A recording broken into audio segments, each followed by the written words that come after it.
সমস্ত বন্ধুরা ডাইস দিয়ে ব্লাউজ কাটো, এই কাজটি কিন্তু অবশ্যই করে নিতে হবে। এবং যারা ডাইস ব্যবহার করো, আজকের ভিডিওটি সম্পূর্ণ তাদের জন্য।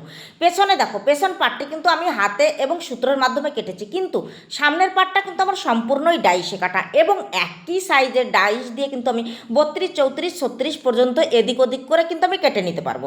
এবার দেখো, পেছন পাটটা তোমরা যদি অ্যাকুরেট কাটো, তাহলে কিন্তু ওই ডাইসের উপরে পেছন পাটের মিডিল, সামনের পাটের মিডিলটা অ্যাকুরেট সমান করে বসাতে হবে। বসিয়ে নিয়ে দেখো, সুন্দর করে কিন্তু এইভাবে সামনের পাটের সঙ্গে মিল করতে হবে।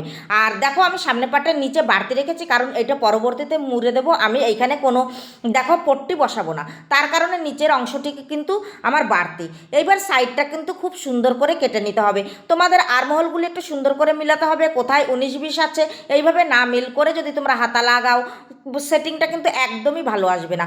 একটু দেখে, একটু মিল করে, চোখের আইডিয়ার উপরে যদি তোমরা কাজগুলি করে থাকো, তোমাদের কাজগুলি কিন্তু ফিনিশিং খুব ভালো হবে এবং ফিটিংসগুলি একদম পারফেক্ট হবে।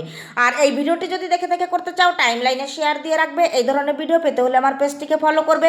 ভিডিওটি যদি ভালো লেগে থাকে, একটা লাইক দিয়ে পাশে থাকবে এবং কমেন্টের মাধ্যমে জানাবে তোমরা আমার থেকে কোন কোন ধরনের ভিডিও চাও।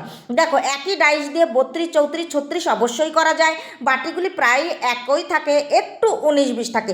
তোমরা চোখের আইডিয়া করে কাজ করলে অবশ্যই করে নিতে পারবে। Thank you.